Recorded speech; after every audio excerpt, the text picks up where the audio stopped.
Yes, champs, welcome to EduSwap, the Commerce Craft. This is Ahmed. How are you all? Hope so you all are fabulous fit. आज हम revision करने वाले हैं class 11th का बहुत basic और important chapter, the chapter of rules of debit and credit. ये chapter बहुत इम्पॉर्टेंट है क्योंकि यहाँ से ही रूल्स से हमें पता चलता है कि इन रूल्स का एप्लीकेशन क्या है। इसके बाद जो नेक्स्ट चैप्टर है हमारा जर्नल, उस जर्नल चैप्टर के अंदर जो भी हम जर्नल एंट्रीज को फॉर्म करते हैं, उस जर्नल एंट्रीज को फॉर्म करने के लिए रूल्स की रिक्वायरमेंट होती है।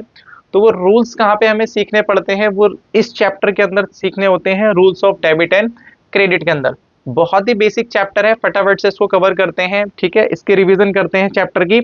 और इसके अंदर जितनी भी अप्रोच है, दोनों अप्रोच, फिर हम ये भी देखेंगे कि दोनों अप्रोच में सिमिलैरिटीज क्या है और डिससिमिलैरिटीज क्या है। स्टार्ट करते हैं अपने चैप्टर को, rules of debit and credit.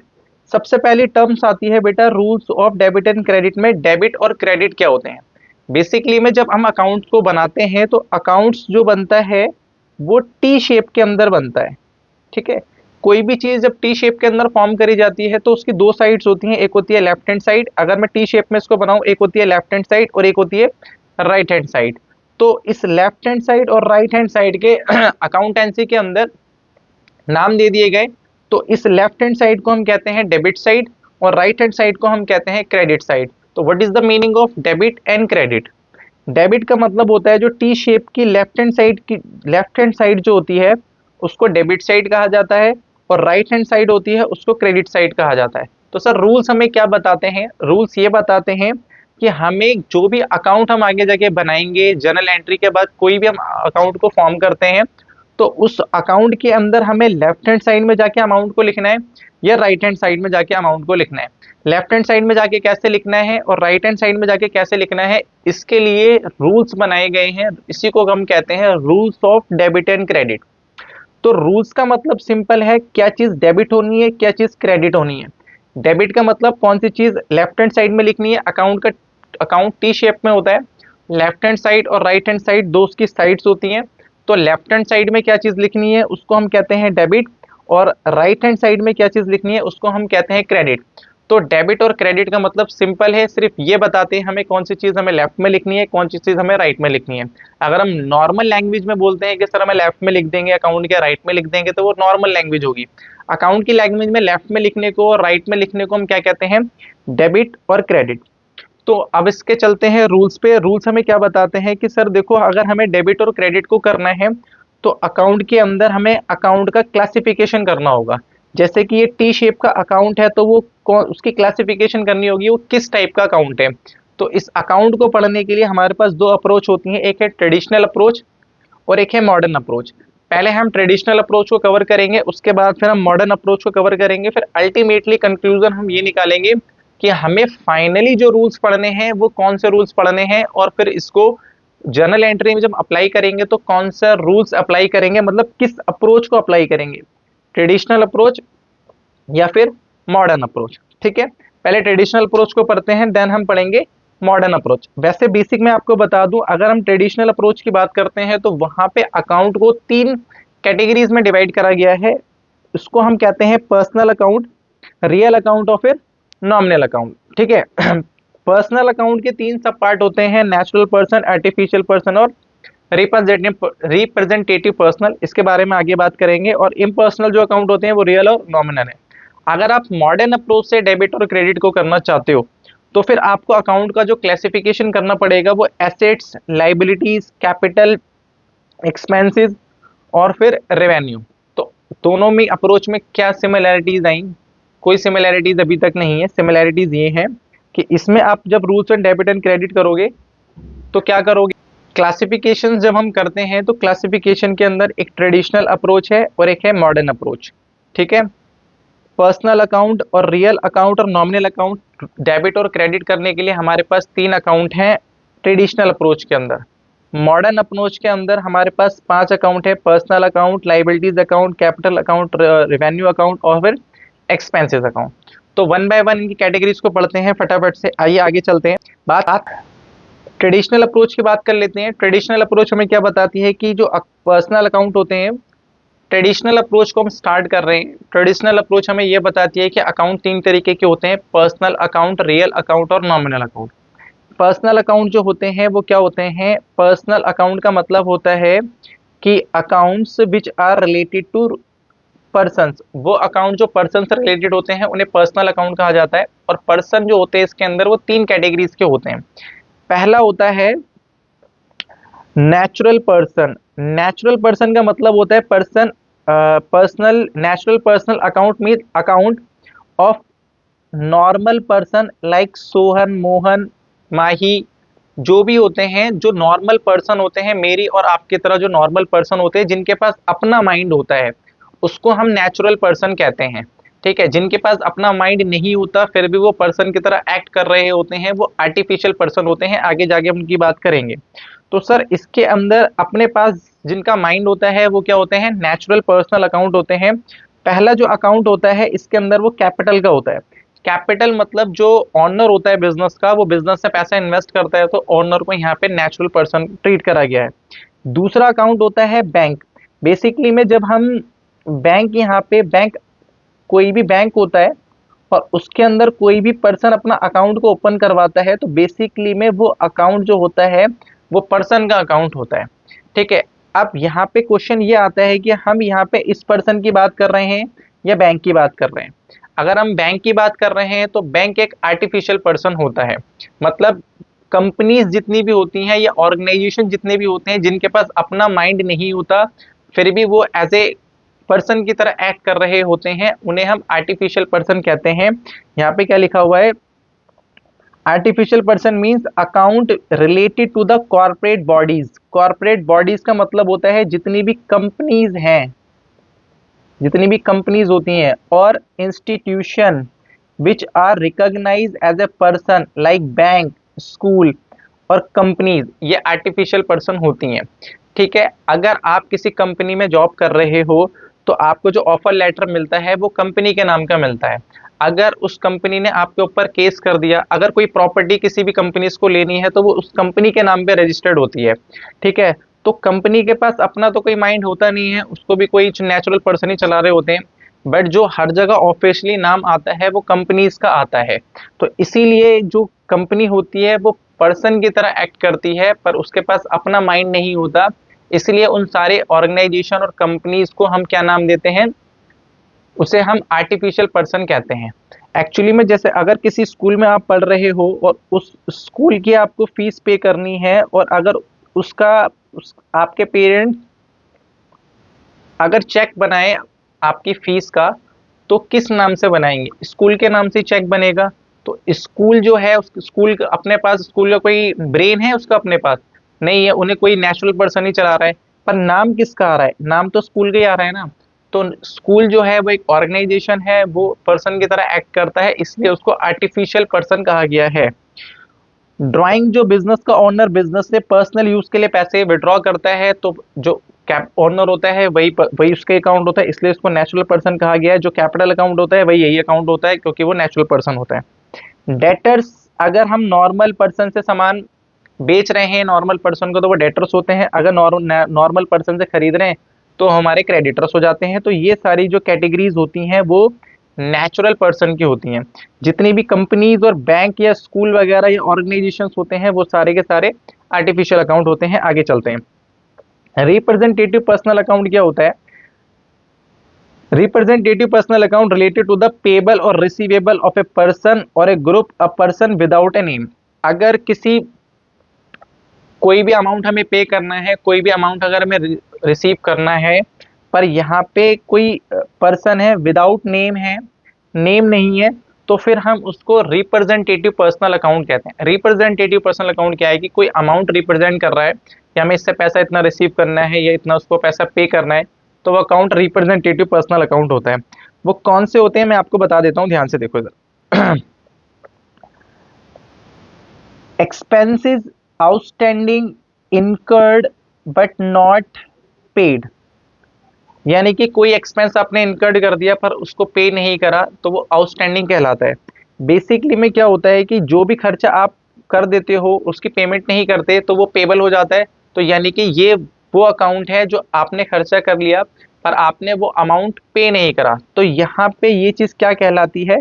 Payable कहलाती है। तो यानी कि ये अमाउंट किसी न किसी पर्सन को पेबल है, तो ये फिर पर्सनल अकाउंट कहलाएगा, रिप्रेजेंटेटिव पर्सनल अकाउंट। ऐसे ही यहाँ पे क्या होता है, prepaid rent. Paid prepaid rent का मतलब होता है पेड बट नॉट इनकर्ड। कोई भी आपने एक्सपेंसेस को पे कर दिया पर वो इनकर नहीं करा, यानी इसको हम कहते हैं एक्सपेंसेस पेड इन एडवांस। तो यानी कि अगर आपने किसी को एक्सपेंसेस पे कर दिया, अब आपको क्या चीज रिसीवेबल है, या तो जिस चीज के लिए आपने वो अमाउंट पे करा है वो चीज रिसीवेबल है, अगर वो काम नहीं हुआ तो फिर पैसे भी आपको रिसीव कर सकते हो, इसीलिए इसको हम कहते हैं रिसीवेबल। ठीक है। उसके बाद होता है एक्रूड इनकम। एक्रूड इनकम का मतलब होता है income earn but not receive. कहीं पे भी आप जॉब करने के लिए जाते हो और सैलरी आपकी ड्यू हो जाती है, पर कुछ टाइम तक सैलरी नहीं मिलती, 5 दिन लेट आती है सैलरी, 10 दिन लेट आती है, तो जैसे ही आप पैसे कमा लेते हो, सैलरी की ड्यू डेट आ जाती है, तो आपके हैंड पे वो चीज क्या हो जाती है, रिसीवेबल। ऐसी कंपनी के अंदर कंपनी इंटरेस्ट कमा लेती है, या इंटरेस्ट या फिर कोई अदर इनकम कमा लेती है, पर उसे रिसीव नहीं होती, तो वो रिसीवेबल होती है। इसीलिए रिसीवेबल किसी पर्सन से ही होती है। कोई भी अमाउंट अगर किसी पर्सन से रिसीवेबल है तो वो पर्सनल अकाउंट के अंदर कवर होता है। ठीक है। इनकम रिसीव्ड इन एडवांस भी इसी तरीके से हम क्या करते हैं, कवर करते हैं। इनकम रिसीव्ड इन एडवांस क्या होता है, आप एक बात बताओ, अगर आपने किसी से एडवांस ले लिया तो आप उसके लिए क्या करोगे, आप उसके लिए उतनी सर्विसेज प्रोवाइड करोगे, यानी आपको सर्विस पेबल है, या फिर आप पे क्या पे करोगे, या फिर आप जिस चीज के लिए आपने सामान लिया है आपको क्या पेबल है, गुड्स पेबल है। यानी कि आपने एडवांस रिसीव करने के बाद या तो आप सर्विस उसको पेबल है, या फिर आप उसे गुड्स पे करोगे, मतलब गुड्स डिलीवर करोगे, या फिर सर्विस रेंडर करोगे। अदरवाइज अगर आपने जिस चीज के लिए एडवांस पे करा है, उसने पे करा है, आपने वो चीज कंप्लीट नहीं करी, तो फिर जो भी आपने एडवांस रिसीव करा है आपको ये पैसे क्या करने पड़ेंगे, रिफंड करने पड़ेंगे, जो कि क्या है, पेबल माना जाएगा। तो बेसिकली में जब हम इसको पढ़ते हैं रिप्रेजेंटेटिव पर्सनल अकाउंट को, तो यहाँ पे बताया जाता है, आगे जाके आप एक नॉमिनल अकाउंट पढ़ोगे तो नॉमिनल अकाउंट में ये बताया जाता है कि कोई चीज प्रीफिक्स और सफिक्स में ऐड हो जाती है तो उसका रिजल्ट पेबल और रिसीवेबल निकलता है, तो वो रिप्रेजेंटेटिव पर्सनल अकाउंट होता है। अब मैं आपको सिंपली बता दूं कि इसके अंदर जो क्वेश्चन बनेगा वो क्या क्वेश्चन बनेगा, आपको ओवरऑल पर्सनल अकाउंट जानना है। पर्सनल अकाउंट की कोई कैटेगरी नहीं पूछेगा आपसे, बस आपको ये पता होना चाहिए पर्सनल अकाउंट कौन कौन से होते हैं। जो अकाउंट पर्सन से रिलेटेड होते हैं वो सारे पर्सनल अकाउंट होते हैं। इसके अंदर कैपिटल आ गया, सैलरी आ गई, debtors, creditors, bank overdraft. Bank overdraft क्योंकि बैंक ओवरड्राफ्ट का मतलब जिसका बैंक में अकाउंट होता है उसी का ओवरड्राफ्ट होता है। एक्सपेंसेस आउटस्टैंडिंग रिप्रेजेंटेटिव क्योंकि ये पेबल है, मैंने लिख रखा है। प्रीपेड एक्सपेंसेस रिसीवेबल है, एक्रूड इनकम रिसीवेबल है, और एडवांस इनकम पेबल है। ये सारे पर्सनल अकाउंट होते हैं, आपको पर्सनल अकाउंट जानना जरूरी है। बाकी ये रिप्रेजेंटेटिव कैसे होते हैं और आर्टिफिशियल कैसे कैसे बनते हैं, ये डिटेल कॉन्सेप्ट है, फिर रेगुलर क्लास में कवर करते हैं, अभी के लिए इतना काफी है। रियल अकाउंट कौन से होते हैं, रियल अकाउंट वो होते हैं रिलेटेड टू टेंजिबल और इनटेंजिबल एसेट इंक्लूडिंग कैश। जितनी भी टेंजिबल एसेट्स होती हैं जिन्हें हम नॉन करंट एसेट या फिक्स एसेट्स कहते हैं, और इनटेंजिबल जितनी भी एसेट्स होती हैं इंक्लूडिंग कैश, वो हमारे कौन से अकाउंट में कवर होते हैं, रियल अकाउंट के अंदर। कैश हो गया machinery, building, furniture, plant, goodwill, patent, trademark, stock, और क्या कहते हैं, लीज होल्ड प्रॉपर्टी। और एक चीज और इसके अंदर आ जाती है, अगर आप कभी क्वेश्चन करोगे तो यहाँ पे आ जाता है इन्वेस्टमेंट। इन्वेस्टमेंट भी जो होता है वो रियल अकाउंट के अंदर कवर होता है। उसके बाद जो नॉमिनल अकाउंट होते हैं, नॉमिनल अकाउंट जितने भी होते हैं, एक्सपेंसिव, लॉसेस, गेन और रेवेन्यू। ठीक है। रेवेन्यू मतलब होता है यहाँ पे इनकम, यहाँ पे आप इसको रेवेन्यू ना लिख के आप इनकम भी लिख सकते हो, चलो, या फिर इसे ऐसे ही रहने दो। नॉमिनल अकाउंट का मतलब होता है जितने भी एक्सपेंसेस, लॉसेस, इनकम और गेन्स होते हैं वो नॉमिनल अकाउंट के अंदर कवर होते हैं। तो एक्सपेंसेस तो बहुत सारे हो सकते हैं, सैलरी, यहाँ पे हो गया salary, rent, commission, carriage, freight, purchase, wages, discount.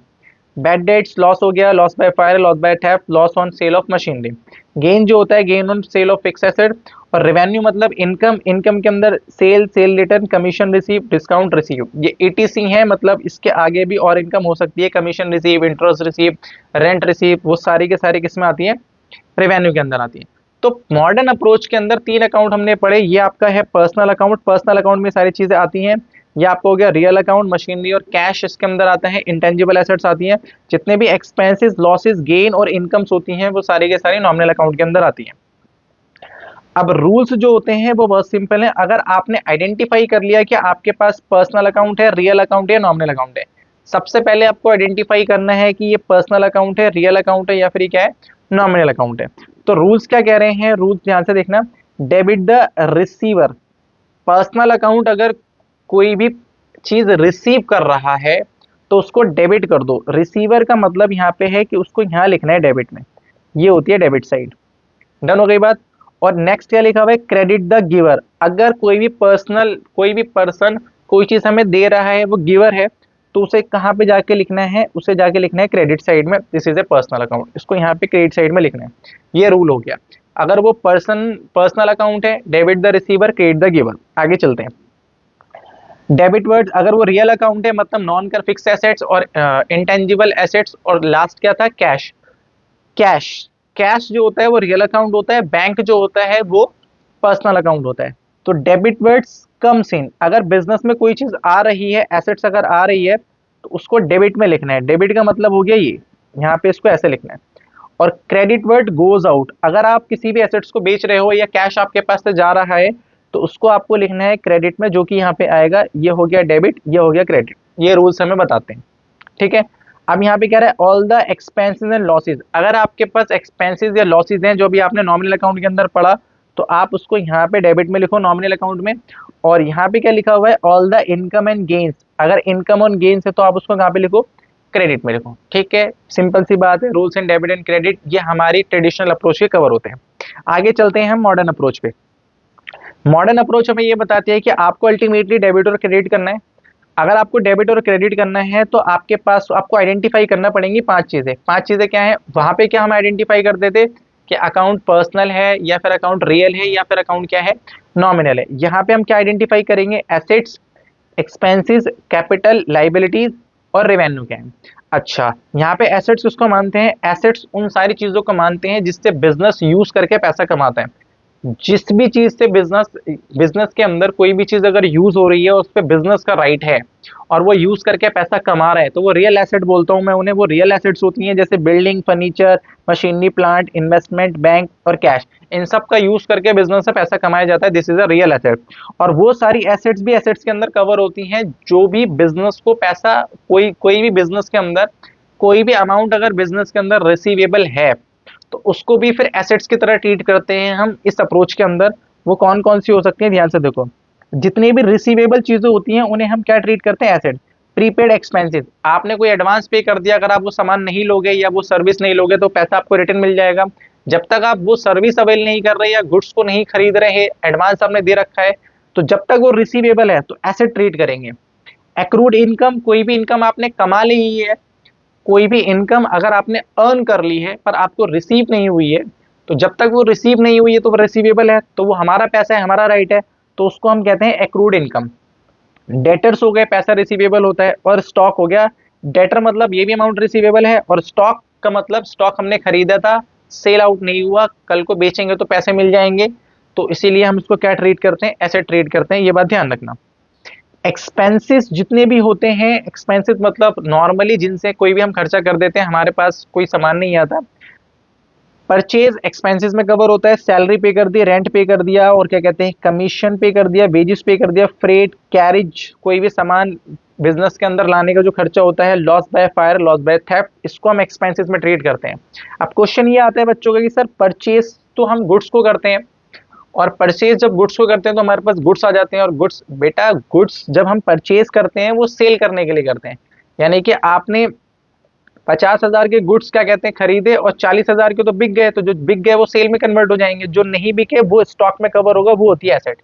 जब आप सामान खरीद के लाते हो, जब तक वो सेल आउट नहीं हो जाते, जब तक वो अनसोल्ड नहीं हो जाते, जब तक वो एसेट नहीं बनती। जब आप खरीद के लाते हो, जब वो क्या कहलाती है, कॉस्ट कहलाती है, इसलिए वो एक्सपेंस में कवर करा हो गया।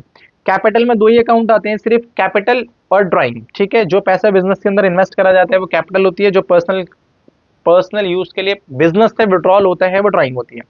लाइबिलिटीज बहुत सिंपल है, वो चीज लाइबिलिटीज कहलाती है जो कि पेबल होता है। बिजनेस के एंड पे कोई भी चीज अगर पेबल है एनी फॉर्म में, एक्सटर्नल पेबल कह रहा हूं, इंटरनल पेबल तो ये भी होता है एज पर अकाउंटिंग प्रिंसिपल। अगर एक्सटर्नल पेबल कोई भी चीज है तो हम उसको ट्रीट करते हैं लाइबिलिटी। बोरोइंग्स जितनी भी होती हैं वो लाइबिलिटीज के अंदर कवर होती हैं। फटाफट से देख लेते हैं क्या होती है बोरोइंग। लोन अगर आपने लिया है तो आपको पे करना है। ओवरड्राफ्ट, आपके ऊपर बैंक का पैसा आ रहा है वो आपको रिटर्न करना है। क्रेडिटर, हमने किसी से उधार सामान लिया है हमें पे करना है। बिल्स पेबल, ये स्पेशल क्रेडिटर्स होते हैं, इन्हें भी हमें अमाउंट पे करना होता है। आउटस्टैंडिंग एक्सपेंसेस, आपने एक्सपेंसेस कोई कर दिया पर पे नहीं करा, जैसे होता है ना कोई हमें खर्चा, कोई सामान लेके आ जाते हैं घर पे, पैसे पे नहीं करते, ऐसे बिजनेस में कोई खर्चा कर दिया हमने पे नहीं करा, जैसे हमने किसी भी एम्प्लॉइज से सर्विसेज ले रही उसको सैलरी पे नहीं करी, जिस बिल्डिंग में हमारा ऑफिस चल रहा है रेंट ड्यू हो गया हमने पे नहीं करा, तो पेबल है। कोई भी चीज अगर हमने इनकर कर दी पर वो पे नहीं करी तो वो क्या हो जाता है, आउटस्टैंडिंग। आउटस्टैंडिंग मतलब पेबल।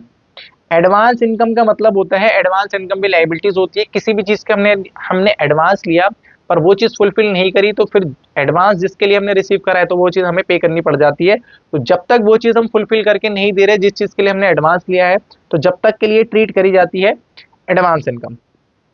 जितनी भी इनकम बिजनेस कमाता है वो रेवेन्यू के अंदर कवर होती है। सेल और इसका जो रिटर्न होता है वो भी रेवेन्यू के अंदर कवर होता है। इनकम रिसीव्ड और एनी गेन, कोई भी इनकम रिसीव होती है रेवेन्यू के अंदर कवर होगी, कोई भी गेन होता है रेवेन्यू के अंदर कवर होगा। सेल और सेल रिटर्न भी कहाँ पे कवर होगा, रेवेन्यू के अंदर कवर होगा। अब इसके रूल्स बहुत सिंपल है। मॉडर्न अप्रोच कहती है कि ये दो ही रूल्स हैं इसके अंदर, वहां पे तीन थे यहाँ पे पांच हैं, पर पांच जो हैं वो दो में ही कन्वर्ट है। आपको मैं सिंपल तरीके से बताता हूँ, देखो ध्यान से। ये एसेट्स और एक्सपेंस का सेम रूल होता है, ठीक है, आप ध्यान देना थोड़ा सा। एक्सपेंस और एसेट्स का सेम रूल होता है। कैपिटल, लाइबिलिटीज और रेवेन्यू का सेम रूल होता है। आपको अलग अलग याद करना है तो आप अलग अलग भी याद कर सकते हो, एक साथ याद करना है तो एक साथ भी याद कर सकते हो। मैं आपको बता देता हूँ, ठीक है। एक्सपेंस, यहाँ पे मैं बात कर रहा हूँ एक्सपेंस की, और यहाँ पे मैं बात कर रहा हूँ एसेट्स की, और यहाँ पे मैं बात कर रहा हूँ कैपिटल की, यहाँ पे बात कर रहा हूँ लाइबिलिटीज को, यहाँ पे बात कर रहा हूँ रेवेन्यू की। बहुत सिंपल है। अगर एसेट और एक्सपेंसेस बढ़ते हैं तो डेबिट, ध्यान से देखो एरो ऊपर जा रहा है। अगर एसेट्स बढ़ रही है तो डेबिट, एक्सपेंसेस बढ़ रहे हैं तो डेबिट, एसेट्स कम हो रही है तो क्रेडिट, एक्सपेंसेस कम हो रहे हैं तो क्रेडिट। अल्टीमेट यानी कि जो बैलेंस इसका बचता है, ट्रायल बैलेंस के लिए बात बता रहा हूँ। अल्टीमेट बैलेंस मतलब जो ट्रायल बैलेंस के अंदर बैलेंस आता है। अगर आपने लेजर ढंग से नहीं पढ़ा तो आप ट्रायल बैलेंस नहीं बना पाओगे, और अगर आपने ये भी बैलेंस देख लिए यहाँ पे तब भी आप ट्रायल बैलेंस बना लोगे। अल्टीमेट अल्टीमेट जो बैलेंस होता है वो डेबिट बैलेंस होता है, यानी कि एसेट और एक्सपेंसेस का अल्टीमेट जो बैलेंस होता है वो डेबिट बैलेंस होता है। लाइबिलिटीज, कैपिटल और रेवेन्यू इसके अपोजिट होते हैं, एसेट और एक्सपेंसेस से अपोजिट। अगर ये इंक्रीज होते हैं तो क्रेडिट, डिक्रीज होते हैं तो डेबिट। अल्टीमेट जो बैलेंस आता है यानी जो बैलेंस बचता है इनके अकाउंट में वो क्रेडिट बैलेंस बचता है, ठीक है। तो जितनी भी अगर आपके पास लाइबिलिटीज है, अगर आपके पास रेवेन्यू है और आपके पास कैपिटल है तो उनका क्रेडिट बैलेंस होगा। ट्रायल बैलेंस में चेक कर लेना, सबका क्रेडिट बैलेंस आ रहा होगा इनका, अगर आप आइडेंटिफाई कर पा रहे हो तो। एक्सपेंसेस और एसेट्स का कौन सा बैलेंस होता है, एक्सपेंसेस और एसेट का अल्टीमेट बैलेंस होता है डेबिट बैलेंस। तो रूल सिंपल है, एक्सपेंसेस और एसेट बढ़ती हैं तो डेबिट, कम होती है तो क्रेडिट। कैपिटल बढ़ती है तो क्रेडिट, कम होती है तो डेबिट। कैपिटल और लाइबिलिटीज, कैपिटल और रेवेन्यू, लाइबिलिटीज, कैपिटल और रेवेन्यू बढ़ते हैं तो क्रेडिट, कम होते हैं तो डेबिट। एसेट और एक्सपेंसेस बढ़ते हैं तो डेबिट, कम होते हैं तो क्रेडिट, ठीक है। एक दो बार लिख के देख लेना, आपको याद हो जाएगा, ठीक है। आगे चलते हैं फिर। इस चैप्टर के अंदर टी शेप अकाउंट का कॉन्सेप्ट है, जहां पे assets account, capital account, debtor account और क्रेडिटर अकाउंट ज्यादातर बनाने का क्वेश्चन आता है। वैसे जनरली क्वेश्चन आता नहीं है क्योंकि ये सारी चीजें लेजर में आगे जाके कवर हो जाती हैं, फिर भी अगर आपके स्कूल के पेपर के अंदर कभी 3 नंबर का क्वेश्चन आ जाए तो कैसे करना है मैं आपको बता देता हूँ, ठीक है। उसके बाद जर्नल है, आइए, ठीक है। देखो रूल्स जो होते हैं ना, आपको रूल्स पता होने चाहिए, फिर तो कोई प्रॉब्लम ही नहीं है। अगर मैं एसेट्स के रूल की बात करूं तो एसेट बढ़ती है तो डेबिट, कम होती है तो क्रेडिट। आपको ऐसे लिख लेना है। अच्छा, एसेट कब बढ़ेगी, एसेट बढ़ेगी जब हम खरीदेंगे, खरीदेंगे तो डेबिट में लिख देंगे, तो यहाँ पे लिख दिया मैंने परचेज। एसेट्स कम होने के क्या रीजन होंगे, अगर एसेट्स कम हो रही है तो क्रेडिट में लिखेंगे। कम होने के रीजन क्या हो सकते हैं, अगर मैं सेल कर रहा हूँ तो एसेट कम हो जाएगी। अगर उस पर डेप्रिसिएशन लग रहा है कि एसेट्स को यूज करने की वजह से जो उसकी वैल्यू कम हो जाती है तो उसको डेप्रिसिएशन कहते हैं, तो एसेट डिक्रीज हो जाएगी तो क्रेडिट में लिख देंगे। क्यों, एसेट्स को डिस्कार्ड कर रहे हैं, बाहर कर रहे हैं एसेट्स को। कोई भी हमारे पास मल्टीपल एसेट्स हैं, एक एसेट्स को डिस्कार्ड कर रहे हैं, वो यूज में नहीं आ रही, तो उसकी वजह से भी एसेट्स क्या हो जाती है, कम हो जाती है। तो अगर एसेट्स को खरीदेंगे, अगेन एंड अगेन खरीदेंगे तो वो डेबिट में रिकॉर्ड होगा। एसेट्स को अगर कम होना है या तो सेल की वजह से कम होगी या फिर डेप्रिसिएशन की वजह से कम होगी या फिर उसे हम डिस्कार्ड कर देंगे। तो जितनी खरीदी वो यहाँ पे आ जाएंगी, जो आउट हो गई वो यहाँ पे आ जाएगी, अल्टीमेटली यहाँ पे बैलेंस बच जाएगा। सिंपल बात है, आगे चलते हैं। कैपिटल का रूल आपको पता होना चाहिए। कैपिटल का अगर आपको रूल पता है, कैपिटल बढ़ती है तो क्रेडिट, कम होती है तो डेबिट, ये आपको पता होना चाहिए। अब कैपिटल बढ़ती है पैसा इन्वेस्ट करने की वजह से, तो अल्टीमेटली कैपिटल बढ़ेगी पैसा इन्वेस्ट करने की वजह से। तो कैपिटल कब बढ़ती है, इधर देखो ध्यान से, फ्रेश कैपिटल लगाएंगे तो कैपिटल बढ़ जाएगी, कैपिटल बढ़ती है तो क्रेडिट साइड में लिखेंगे। और अगर आपने एडिशनल कैपिटल लगा दिया तो भी कैपिटल बढ़ जाएगी। अगर प्रॉफिट एंड लॉस, यानी कि अगर आपको प्रॉफिट हो गया, ये प्रॉफिट की वजह से कैपिटल बढ़ती है, प्रॉफिट एंड लॉस नहीं है, ये प्रॉफिट है। अगर आपको प्रॉफिट हो गया तो जितना भी प्रॉफिट होता है बिजनेस के अंदर वो ओनर को ही जाता है। ओनर को कैसे जाता है, उसकी कैपिटल में ऐड कर देते हैं। सर कैपिटल कम होने के दो रीजन हो सकते हैं। एक तो ये क्या है, ड्राइंग। अगर बिजनेस को ओनर ने पर्सनल यूज के लिए पैसा निकाल लिया तो वो ड्राइंग है। कैपिटल कम होती है तो डेबिट होती है, कैपिटल कम होती है तो डेबिट। और उसके बाद होता है लॉस। अगर बिजनेस के अंदर कोई लॉस हो गया तो बिजनेस में किसका पैसा लगा हुआ है, ओनर का लगा हुआ है, तो जो पैसा का लॉस होगा वो किसका होगा, ओनर का लॉस होगा। तो कैपिटल क्या हो जाएगी, कैपिटल कम हो जाएगी। कैपिटल कम होती है तो क्या होगा, डेबिट होगी। कैपिटल कम होती है तो क्या होगी, डेबिट। आगे चलते हैं डेटर्स। डेटर्स क्या होते हैं, इधर आओ। डेटर्स को मैंने बताया था कि जब तक जो पैसा रिसीवेबल होता है उसे हम क्या ट्रेड करते हैं, एसेट्स ट्रेड करते हैं। तो इस पे कौन सा रूल लगेगा, इस पे रूल लगेगा एसेट्स का। तो एसेट बढ़ती है तो डेबिट, मैं यहाँ पे रूल लिख देता हूँ, ये एसेट का रूल लगेगा। एसेट बढ़ती है तो डेबिट, कम होती है तो क्रेडिट। तो एसेट्स, डेटर्स कब बढ़ते हैं, डेटर्स वो होते हैं जब किसी को हम उधार गुड्स सोल्ड आउट कर देते हैं और पैसे हम उनसे नहीं लेते, पैसे बाद में लेते हैं, तो वो हमारे डेटर्स होते हैं। जैसे मैंने अमन को अपने गुड्स सोल्ड कर दिए, अमन कह रहा है कि सर 2 महीने बाद पैसे दूंगा, तो 2 महीने तक अमन क्या कहलाता है, डेटर। तो जो डेटर्स इंक्रीज होते हैं वो क्रेडिट सेल से इंक्रीज होते हैं। तो इसका मतलब ये हुआ कि अगर मैं क्रेडिट सेल कर रहा हूं तो डेटर बढ़ रहे हैं, डेटर बढ़ते हैं एसेट, एसेट बढ़ती है तो डेबिट। अच्छा, डेटर कब कम होंगे, मैंने उसको 50,000 रुपए की सेल करी तो 50,000 लेने, अगर वो 20,000 दे देगा तो 20,000 से डेटर क्या हो जाएंगे, कम हो जाएंगे। डेटर्स बढ़ते हैं तो डेबिट, कम होते हैं तो क्रेडिट। तो डेटर कैसे कम हो जाएंगे, अगर वो मुझे पैसे दे दे तो डेटर्स कम हो जाएंगे। अगर किसी बंदे को आपने 50 का सामान बेचा, वो 50,000 और 20,000 रुपए हमें दे दे, तो उससे 50 लेने हैं या 30 लेने हैं, 30 लेने हैं। कैसे 30 लेने हैं, क्योंकि वो 20,000 जो होंगे वो माइनस हो जाएंगे।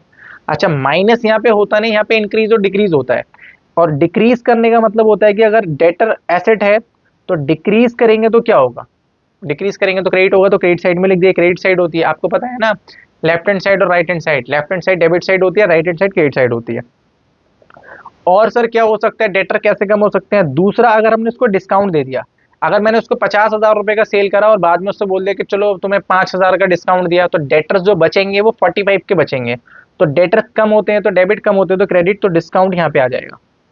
उसके बाद बैड डेट्स, अगर वो पैसे लेके ही भाग गया मेरे, अगर मैंने उसको सेल्ड आउट करा, उसने 30,000 रुपए दे दिए, 20,000 उसने दिया ही नहीं और वो पैसे लेके ही भाग गया, उसको कहते हैं बैड डेट्स। और बैड डेट्स की वजह से डेटर्स क्या हो जाते हैं, कम हो जाते हैं। डेटर्स बढ़ते हैं तो डेबिट, कम होते हैं तो क्रेडिट, क्योंकि वो एसेट्स होते हैं। कम होते हैं तो क्रेडिट, क्रेडिट साइड में लिख देंगे। या फिर उसने क्या कर दिया, हमें सेल रिटर्न कर दी, मैंने 50,000 का सामान बेचा, 10,000 को उसने रिटर्न कर दिया, तो अल्टीमेटली जब मैंने सोल्ड आउट करा था तो 50 लिखूंगा यहाँ पे, जब मैंने 10,000 के रिटर्न कर दिया तो कम करने पड़ेंगे। बढ़ते हैं तो डेबिट, कम होते हैं तो क्रेडिट, तो क्रेडिट साइड में लिख दूंगा यहाँ पे कितना, रिटर्न आउटवर्ड के नाम से। ठीक है, रिटर्न आउटवर्ड नहीं आएगा, यहाँ पे गलत लिखा हुआ है, ये रिटर्न इनवर्ड आएगा, क्योंकि जो सेल रिटर्न होती है वो रिटर्न इनवर्ड होती है। ठीक है, यहाँ पे गलती थी, आगे चलते हैं। क्रेडिटर्स वो होते हैं, क्रेडिटर्स वो होते हैं जिनसे हम उधार सामान खरीदते हैं। अगेन आई रिपीटेड, जिनसे हम सामान उधार खरीद रहे हैं तो वो होते हैं क्रेडिटर्स। तो क्रेडिटर्स जो होते हैं, आपको भी बताया था कि जो क्रेडिटर्स होते हैं उन्हें हमने पैसे देने होते हैं, तो वो होती है लाइबिलिटी। क्या होती है, लाइबिलिटीज। और वो पेबल होते हैं तो लाइबिलिटीज का रूल लगेगा, लाइबिलिटीज बढ़ती है तो क्रेडिट, कम होती है तो डेबिट। ऐसे याद रखना है आप। और आपको बता दूं कि जब कभी भी आप जर्नल एंट्री पढ़ोगे या लेजर पढ़ोगे, अदर जितनी भी फर्दर अकाउंटिंग आप करोगे, आपको मॉडर्न अप्रोच ही फॉलो करनी है अगर आपको अच्छे से अपनी अकाउंटिंग करनी है तो। क्योंकि अगर आपने ट्रेडिशनल, अब क्वेश्चन ये आता है कि सर हमें जनरल एंट्री जब हम पास करेंगे अगले चैप्टर के अंदर रिवीजन करेंगे तो उसमें हम किस अप्रोच को फॉलो करें, ट्रेडिशनल अप्रोच या फिर मॉडर्न अप्रोच। मैं आपको रेफर करूंगा मॉडर्न अप्रोच, ठीक है। दोनों अप्रोच को मिक्स मत करना, ट्रेडिशनल पढ़ के भूल जाओ, मॉडर्न अप्रोच को आप फॉलो करो। मॉडर्न अप्रोच की से ज्यादा इजी आप जनरल एंट्रीज को बना सकते हो। आइए बात कर लेते हैं यहाँ पे क्रेडिटर्स की। क्रेडिटर कौन होते हैं? जिनसे हम उधार सामान खरीदते हैं। तो उधार जब हम खरीदेंगे तो क्रेडिटर्स इंक्रीज होंगे, और क्रेडिटर लाइबिलिटीज होती है, लाइबिलिटीज बढ़ती है तो क्रेडिट, और लाइबिलिटीज बढ़ती है तो क्रेडिट। तो कहाँ पे लिखेंगे क्रेडिट परचेज? यहाँ पे आ जाएगा क्रेडिट परचेज, ये आ गया। डन हो गई यहाँ तक बात।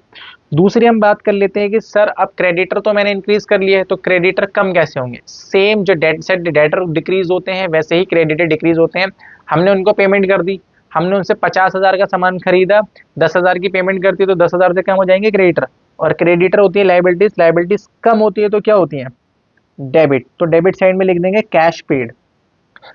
अगर मैंने उसको सामान रिटर्न कर दिया, तो मैंने 50,000 का सामान खरीदा था और 10,000 का रिटर्न कर दिया, और अगर 10,000 का रिटर्न कर दिया तो 10,000 से लाइबिलिटीज कम हो जाएगी, लाइबिलिटीज कम होती है तो डेबिट। तो ये आ गया रिटर्न आउटवर्ड, रिटर्न आउटवर्ड आ गया।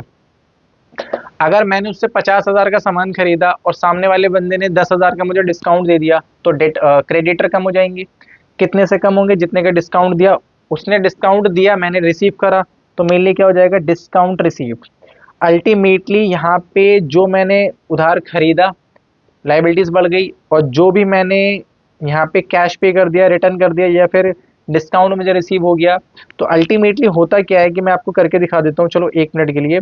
यहाँ पे मान लो मैंने कि 50,000 रुपये का सामान खरीदा, उसके बाद 10,000 रुपये कैश पे कर दिए, 5,000 रुपये का सामान रिटर्न कर दिया, और फिर 15,000 रुपये का मेरे को डिस्काउंट मिल गया।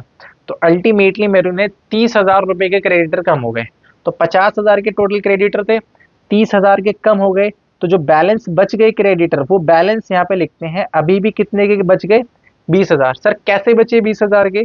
50,000 के थे यहाँ पे। अब जो कॉन्सेप्ट है ओवरऑल वो क्या है? Ultimately rules of debit and credit ये बताता है कि अल्टीमेटली जो अकाउंट हमारे टी शेप में बनते हैं तो उसका बैलेंस यहाँ पे लिखना है, यहाँ पे लिखना है।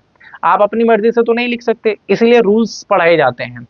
मॉडर्न अप्रोच कहती है कि जितने भी एसेट्स होते हैं, एसेट बढ़ती है तो डेबिट, कम होती है तो क्रेडिट, और जितने भी एक्स लाइबिलिटीज, कैपिटल, रेवेन्यू अगर आपने आइडेंटिफाई कर लिया तो आप रूल्स लगा दो। जैसे कि ये क्रेडिटर है, मैंने आइडेंटिफाई करा ये 5 में से क्या है? 5 में से ये लाइबिलिटीज है, तो लाइबिलिटीज का रूल लगा दो। लाइबिलिटीज बढ़ती है तो क्रेडिट, हम खरीदेंगे तो मेरे को पैसे देने पड़ेंगे किसी के भी उधार, और कम होती है तो डेबिट, पैसे दे दूंगा तो लाइबिलिटीज कम हो गई, रिटर्न कर दूंगा तो लाइबिलिटीज कम हो गई, और डिस्काउंट रिसीव मिल जाएगा तो मुझे लाइबिलिटीज क्या हो गई? कम हो गई, और अल्टीमेटली क्या बन जाएगा? बैलेंस बच जाएगा। ये हमारा कंप्लीट बेसिक चैप्टर था, और ये इंपॉर्टेंट चैप्टर भी था, rules of debit and credit का। मॉडर्न अप्रोच आपको फॉलो करनी है, ठीक है। मिलते हैं नेक्स्ट रिवीजन क्लास के अंदर, जो कि जर्नल की होगी मोस्ट इंपॉर्टेंट। ये अगर आपको रूल्स याद हो जाएंगे तो मिलते हैं नेक्स्ट क्लास के अंदर, ठीक है। Thank you so much for supporting us, thank you.